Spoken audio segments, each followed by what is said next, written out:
The first Last of Us worked because it earned every single emotional beat. Joel wasn't a perfect hero, but he was our hero. We spent an entire game bonding with this guy, watching him protect Ellie, seeing him slowly open up after years of trauma. So when Part 2 opens by brutally killing him within the first 2 hours, it's not framed as tragedy, it's framed as moral correction. Like the game's saying, you love the wrong person. This is the first ideological twist. The story isn't asking you to feel loss, it's asking you to admit guilt. This isn't loss, this is consequence, and the game makes absolutely sure you understand that Joel deserved this, repeatedly, aggressively, without giving you much room to actually process it emotionally. Then comes the second twist. You're forced to play as Abby, the character who killed Joel for nearly half the game. Not as a side story where you see her perspective, as the actual moral center of the narrative.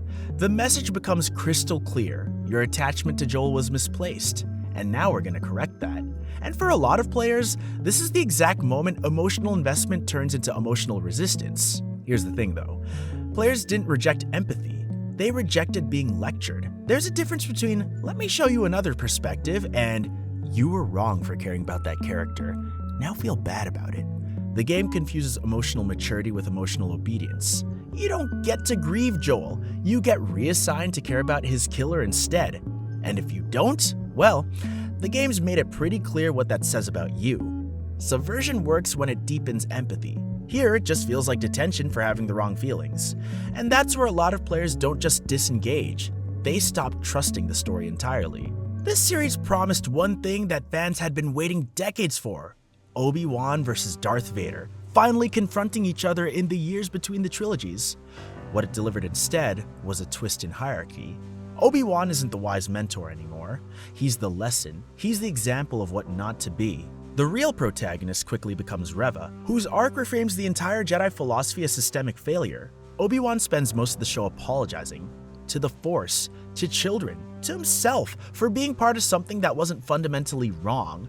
The ideological shift is subtle but clear. Belief systems themselves are the villain now. And look, the Jedi Order had flaws, sure. Star Wars always knew that. The prequels explored it. But the twist here is that belief itself is treated as suspect. Faith becomes weakness. Tradition becomes arrogance. Hope becomes naive. And by the finale, Obi-Wan doesn't win because of his convictions or his training or his connection to the Force. He wins by letting go. Again. Meanwhile, Vader is framed less as a fallen hero who became a monster, and more as the inevitable result of flawed institutions. Fans didn't want invincible heroes who never make mistakes. They wanted heroes who still believed in something. Instead, they got legacy characters repurposed as walking warnings about the dangers of having principles. And for many viewers, this wasn't character development, it was character demotion, and that's when interest quietly dropped off. It's really hard to inspire rebellion when everyone on screen is exhausted and apologizing. On paper, Turning Red is about growing up and finding balance between honoring your family and becoming your own person. Classic Pixar territory, right? In practice, the twist reframes maturity not as balance, but as rejection. Authority figures aren't just misguided, they're obstacles to overcome. Tradition isn't something to be updated or evolved, it's oppressive and needs to be discarded entirely. The plot twist isn't the panda. It's the value system the story ultimately endorses. The panda isn't a mentor you learn to manage and integrate into your life. It's something you embrace fully, consequence is optional. The emotional climax doesn't come from understanding your parents' perspective or finding common ground. It comes from drawing a hard boundary and never crossing it again. Pixar usually lands these coming-of-age stories so gently. Inside Out nailed it. Coco absolutely crushed it. But here, it's blunt. The older generation doesn't grow or learn alongside the younger ones. They just retreat. The lesson isn't empathy or understanding. It's independence through defiance. And parents noticed. Not because of the subject matter, puberty is a perfectly fine topic for a kids movie. They noticed because compromise completely disappears from the story. Growth becomes separation, not integration. For some families, this was the moment Pixar stopped feeling like it was speaking to everybody in the room. The movie doesn't ask, how do we become ourselves while staying connected to where we came from? It asks, why should we listen to them at all? That's not coming of age, that's coming undone. Wanda was absolutely tragic in WandaVision. Broken, dangerous, sympathetic, deeply human. Her grief made her do terrible things. But but the show never pretended those things were okay just because she was hurting. The twist in Multiverse of Madness turns her grief into moral immunity. She's not slipping into darkness. She's right, and the universe just hasn't caught up yet. This is where empathy quietly turns into ideological shielding. Her villain turn isn't gradual or nuanced. It's declarative. Mothers deserve anything. Rules don't apply to maternal love. Reality itself should bend around that justification. Doctor Strange, meanwhile, becomes completely passive. He doesn't challenge Wanda's worldview or force her to confront what she's doing. He just navigates around it, like challenging her would be insensitive to her pain. The real twist isn't that Wanda becomes violent. Marvel can do dark. They've proven that. The twist is in the framing. Her actions are absolutely horrific. She's murdering people left, right, and center, but the narrative hesitates to actually condemn them. Accountability feels optional, even inconvenient to the story being told. And for a lot of viewers, this moral fog is where the emotional stakes collapsed. Audiences weren't shocked by the darkness. They were confused by the emotional math. Trauma explains behavior, sure, but here it excuses it. When every feeling is automatically valid, no action can be wrong. That's not tragedy. That's narrative paralysis. Thor started as Shakespeare in space, literally. Kenneth Branagh directed the first one with that exact same energy. Even Ragnarok, which was way more comedic, still let emotional moments land where they needed to. Love and Thunder turns Thor into a self-aware punchline who can't stop undercutting himself. The twist is that pain is never ever allowed to land. Cancer, loss, death, saying goodbye to the woman you love, everything gets undercut by a joke within seconds. The ideological shift here is subtle. Sincerity itself is treated as outdated. Jane's terminal illness should anchor the entire film emotionally. Instead, it becomes another beat in a comedy rhythm that never slows down long enough to let you feel anything.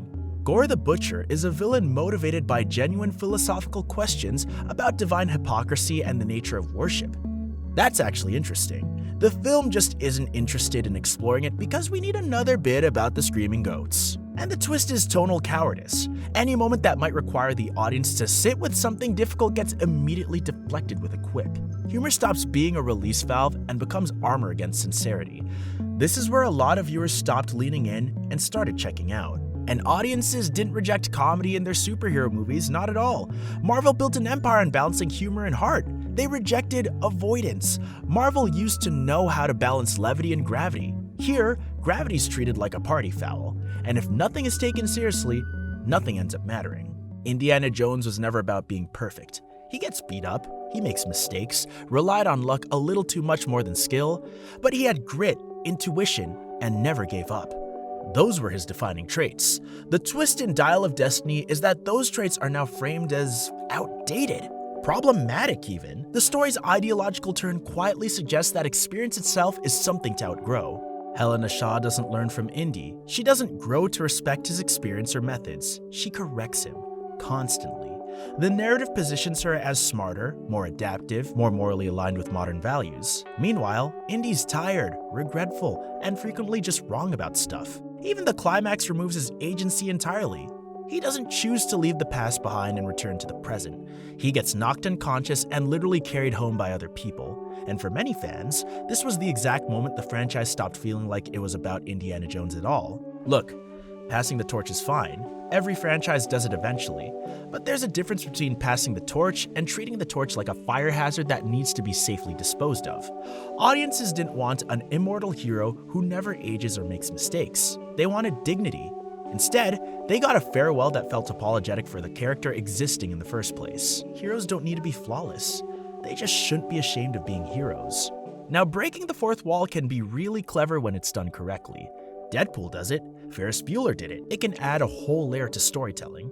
The twist in She-Hulk's finale used it to completely avoid having to resolve anything. Instead of confronting the stakes the show set up, the actual plot, Jennifer just rewrites the ending and the show congratulates itself for being so clever. The ideology isn't hidden.